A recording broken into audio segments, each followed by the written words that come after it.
Welcome back to Coffee and Conversation. Let me just get started with this because I know you're looking at the scarf saying, where's the yellow? Here is the yellow.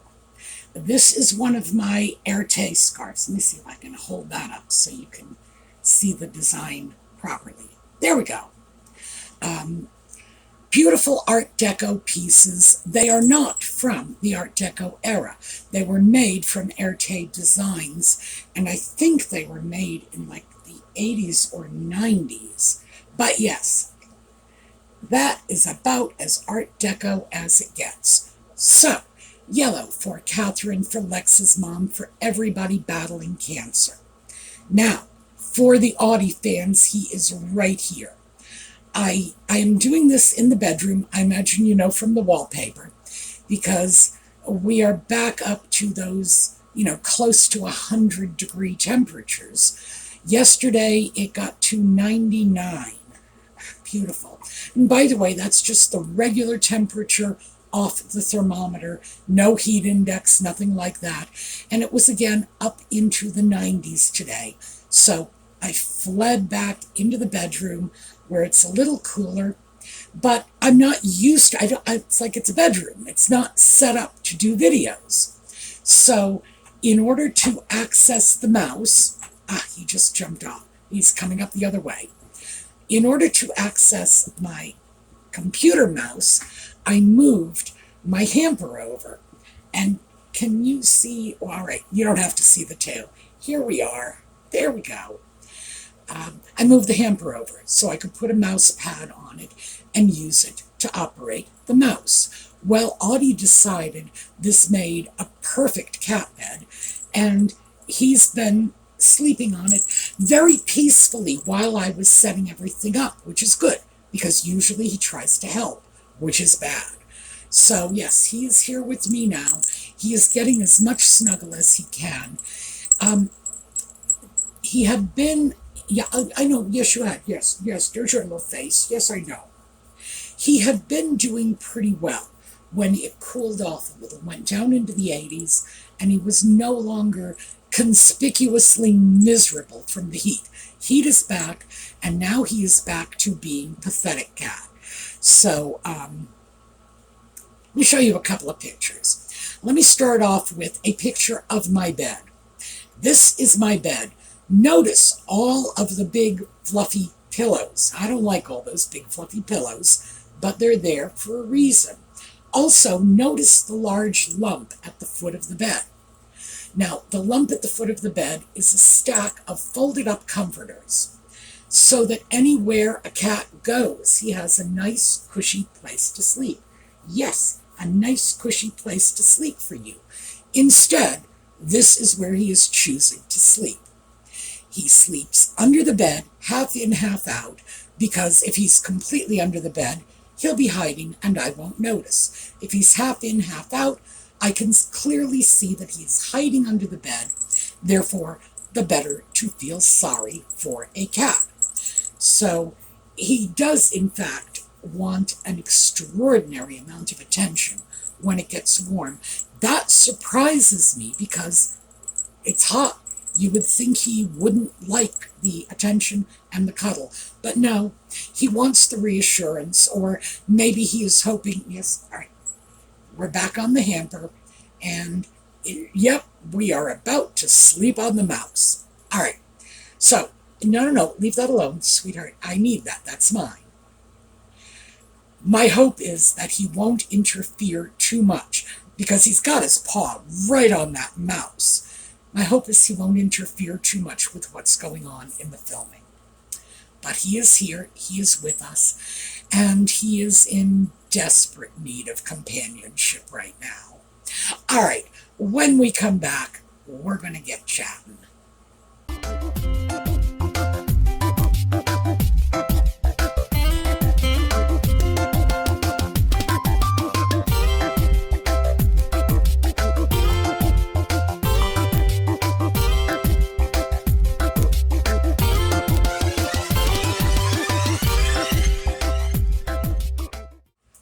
So, No coffee. We got Coke today, and the Coke is on the floor because if I put it on the hamper, the cat's going to knock it over. And the hamper was supposed to be my little table here. Not happening.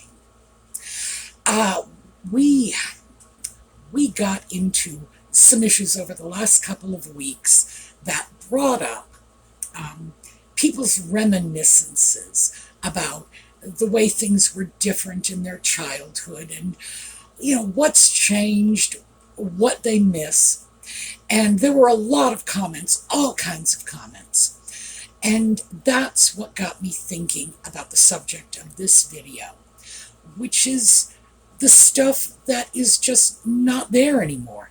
Things that we don't notice that just changed so dramatically in our lives. And it's just gone, absolutely. Some of them are pretty good, some of them are pretty bad. Some things I'm glad are gone, and some things, boy, do I ever want them back. So, excuse me a moment, I'm going to readjust the camera. Okay, there we go. It looks like the tail has hit the mouse. So, yeah. We are going to have to put up with this because he is right here and he is definitely not leaving. Audie will be here even if he's not photobombing. His presence will be with us through altered camera angles and probably stuff dropped on the floor. Okay, plenty of things that I'm glad are gone. A few I'd like to see come back. One of the things that I'm glad is gone is having to set my hair all the time. Now here, this is it. It is straight, thin, fine, and back in the 60s, in order to just be, not even fashionable, just marginally acceptable, I had to set this. I still have my old brush rollers from the 1960s. I even did a video back in lockdown when we couldn't go out and get our hair cut about how to set your hair in brush rollers because, frankly, brush rollers give the very best set. If you like big fluffy curls in your hair, you need brush rollers, and I have no idea where you find them. Mine are an original set that I have had for at least 50 years, probably longer. I'm thinking 50 years ago would have been the mid-70s, which is about the time I stopped using brush rollers. I used to sleep in those things. And do you remember that? We would set our hair, and then we'd have to let it dry. You either dried it overnight like I did, sleeping in the rollers. I was young and stupid, and, I did all kinds of crazy things. Sleeping in rollers was certainly not the craziest. But then we would have these hair dryers with the bonnet, and they were like portable hair dryers. They were designed to be portable, but they worked like a salon hair dryer in that they covered your head, so your hair would be full of rollers, and you'd pull this big bonnet over it, and hot air would sort of flow out onto your hair and dry it. I was pretty lucky because, again, this stuff is thin and fine, so I can set my hair, and I don't have to use a hair dryer. It's done in an hour, and it's bone dry. I could be on the Scottish moors, and my hair would be dry in an hour. That's what this thin, fine stuff can do. But I am glad that is a thing of the past, even though, to be honest, I really do miss those big fluffy curls. It was delightful, and I think if I ever do let my hair grow out again, I probably will just dig out my rollers and start setting it again. Let me throw in a personal note. The reason my hair is short, it was long all my life. My neighbor across the street had developed breast cancer, And when she was going through treatment, chemotherapy, etc., and her hair was falling out in clumps, and she had to get it all cut off. I cut my hair.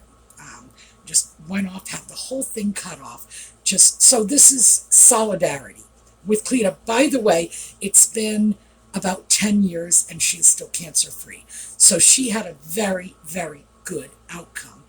But I just went over and said, I liked your hair short so much, I did it to mine.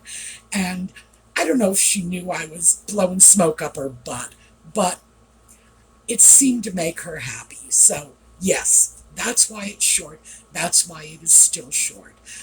I promised myself I would keep it short for at least 5 years, because 5 years is usually when they say you are cancer free. It's like, if you can make it 5 years, they figure you're in the clear. But I just kind of left it short. Maybe I'll let it grow out. I don't know. I thought about that during lockdown. Maybe I should let it grow out. But I miss the curls. I don't miss the hassle. There are some other things I don't miss from that period. Do you remember girdles? My goodness. As a teenager, and I was a skinny teenager, I wore a girdle all the time. All the time. And the reason why is because you needed a girdle to keep your stockings up. Remember stockings? Oh yeah. This is like pre-pantyhose when everyone wore girdles. My high school was full of nothing but skinny teenage girls with those great tight little teenage bodies. Every last one of us was in a girdle. What in the world was going on when that was what we thought was a good idea? Yes, we are young, we are skinny, and we are going to cram ourselves into Lycra. But we had to, because of the stockings. Because as we went into our later teens, we were expected to get out of things like ankle socks, which we got out of when we were about in 4th or 5th grade. And then knee socks when we got out of junior high school, although a lot of us were wearing stockings when we were in junior high school. But by the time we got into high school, yeah, knee socks were also a thing of the past, and we were all wearing nylons. Because, we wanted to show how grown up we were. That I do not miss. I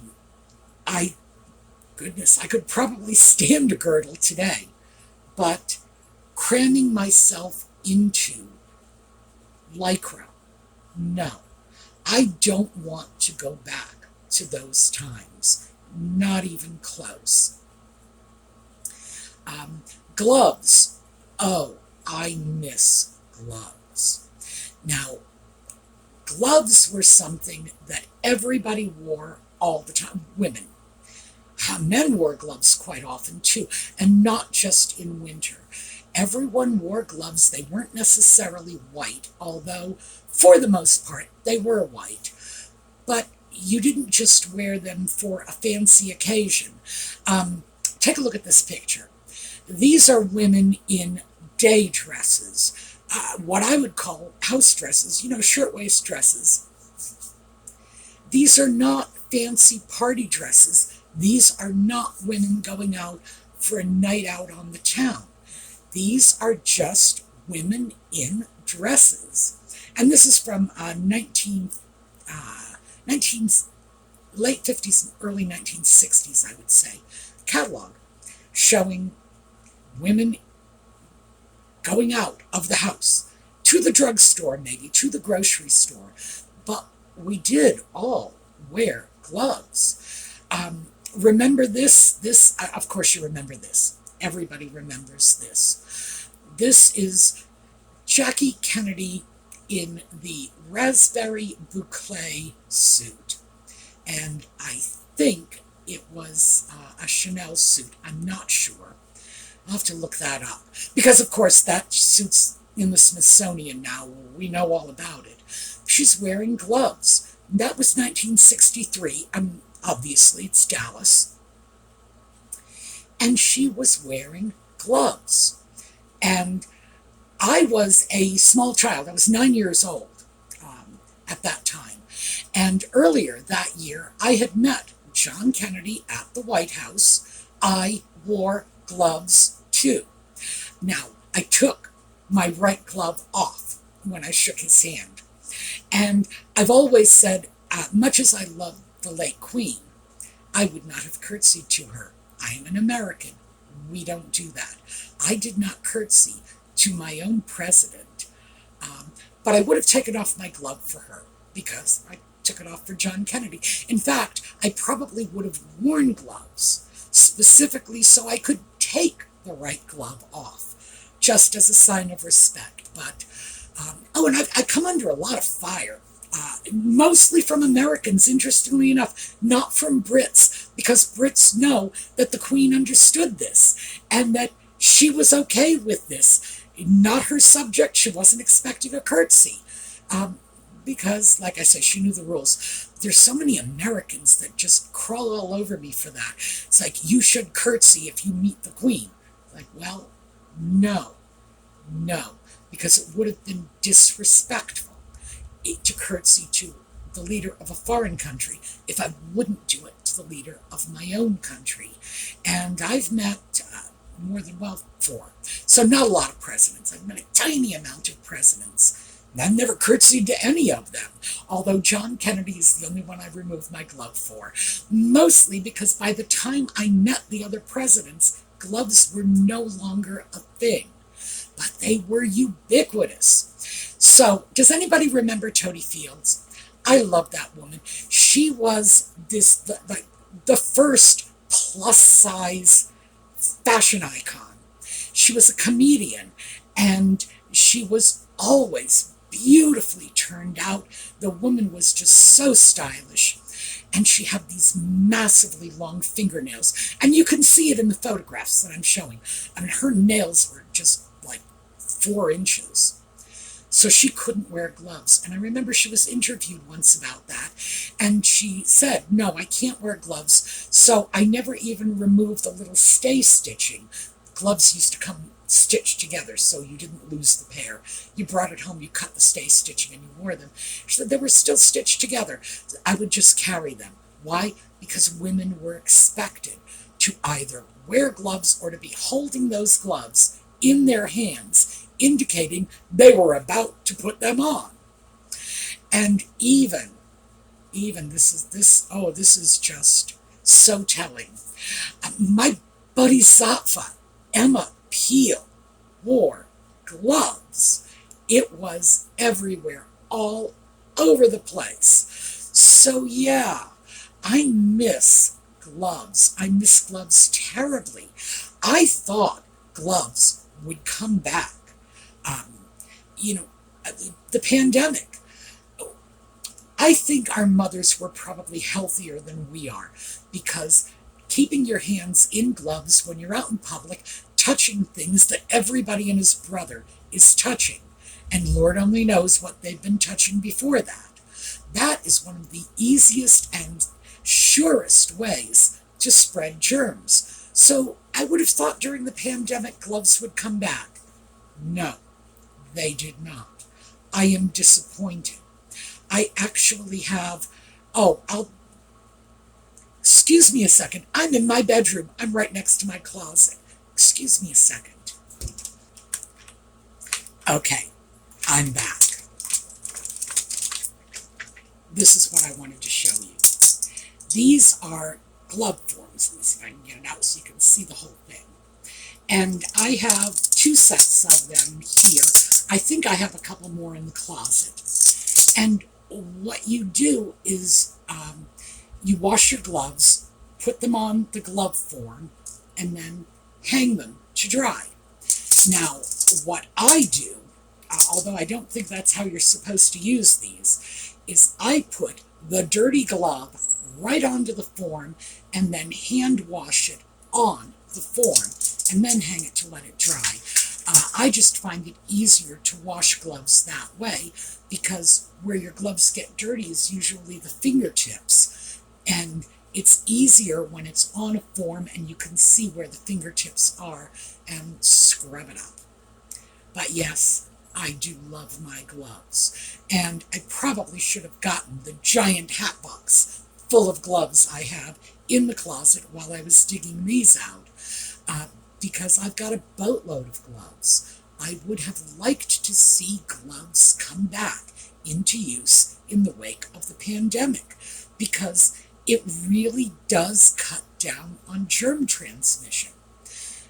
Now I only get to wear gloves in the winter. So for me, I start off when it gets to be about 50 degrees out reliably. That's about 10 degrees Celsius. And the gloves come out. Now that's not really cold. You don't need gloves in that weather. But I like my gloves, so they come out the first chance I get. And I have so many of them that, like, picking out the gloves I'm going to wear is such a big deal. Boy, do I wish we still had that. We don't. So it's a winter thing for me now. I'm glad we don't have hats. I never liked hats. Back in the 60s, when my hair was all in those big fluffy curls from the brush rollers, I didn't wear hats. I mean, whenever I could get away with it, I wouldn't. There were a lot of times when I had to. You were expected to wear a hat in church back then. With my mother's family, I am not Catholic, but my mother was a Catholic. Her whole family's Catholic. When I was with my maternal relatives, if I went to church with them, you were required to wear a hat. And for you young'uns, that was a Vatican I thing. So, yes, Vatican II, I think, dispensed with that. But Vatican I, absolutely. You would wear a hat, and you weren't allowed to eat meat on Friday. So, there you go. And then, like, a week later, it was changed, and it was no longer a sin. One of the things that left me very confused as a small child. So, yes, gloves, hats. Bicycles. I remember loving my bicycle. And when I hit a certain age, I was compelled socially to give it up. I would have been happy on my bicycle, like, probably well into my 60s. But once I hit my teens, no girl anyway, was riding a bicycle. A few boys still would. And the interesting thing is, at that point, I was in the suburbs. I wasn't, like, in the city, where one might say, yeah, maybe a bicycle isn't such a good idea in a congested city, but the suburbs were practically built for bicycles, or maybe bicycles were built for the suburbs. But when I went into junior high school, the bike just had to get packed away. And there were reasons for this. We weren't wearing pants then. This was not quite the late 60s. Well, it was getting into the late 60s. We couldn't wear pants to school. We had to wear dresses. So the idea of riding a bike in a dress was considered immodest. And if you look at bikes today, you can clearly see that boys' bikes are built differently than girls' bikes. By the way, the design for a boy's bike is a stronger construction. It's a safer bicycle because of that crossbar. In girls, no, we had that little sloping bar. Why? Well, it was a combination of things, but all of them boiled down to propriety. First of all, it was considered unseemly for a girl to just lift her leg around the back of a bike in order to mount it, the way you would mount a boy's bike with that bar. We were supposed to just step over that lower bar on the front. And the idea that you would be bicycling in a skirt, that lower bar kept the skirt from riding up too high. Let me just put it that way. And the bar on a boy's bike, sort of sliding in between a girl's legs, was considered absolutely inappropriate. So it was all the visuals. It was nothing more than complete sexism. There was no biological reason for this. It was just whether or not it looked okay for a girl to be on a bicycle like this. And I'm going to throw this out. So let's just do a little warning notice first. Now send the kids out of the room. When I was in junior high school, I vividly remember, and this would have been in fall 1966. I can remember that. In junior high school, and we had a discussion in my gym class where it was all girls because they segregated our gym classes. All girls, we had a discussion about whether or not you could lose your virginity by banging into the bar of a bicycle. Use your imagination for the rest of it. I swear, every single girl in that gym class got rid of her bike the next day. I know I did. I didn't even know what losing your virginity meant. I was 12 years old, and 12 then is not what 12 today is now. No idea. I just definitely had the sense that it was a very bad thing, and my bike was donated. I seem to recall we donated it to the neighborhood Baptist church, where they would rehome it to a needy family. Yeah, bikes for girls at a certain age just became automatically taboo. And a girl on a bike past a certain age was considered suspect. Just like, I don't know what to say. Suspect. But the funny thing is, I look at this now, and now when I see people on bicycles in my area, it's almost all adults. In my generation, it was all children. The bikes were kept in the toy section of department stores. They were considered a childhood possession. I am a stone's throw from 5 children. I have 2 next door over here and 3 catty corner across the street, all school age. I have not seen any of those children on a bicycle. And I'm not just in the suburbs. I am in a rural area. The children I see on bicycles are the Mennonite children, 2 doors down. But of course, Mennonites. Although I do have to throw this out because I'm sure some of you don't know the difference. Mennonites can and do drive cars. It's the Amish who don't drive cars. But the Mennonites do have a fondness for getting around under their own steam. So yeah, the Mennonite kids are riding bicycles. These children are not. I have not seen any of these children on a bicycle, despite the fact that we are in a rural area. Mennonite farmer 2 doors down. We are in a rural area. And these children are not on bicycles. So I'm really starting to think that bicycles have transitioned from being a child's toy to being an adult's method of transportation. I don't have any real feelings about that. It's not like I feel like, this shouldn't be happening, or this is something bad.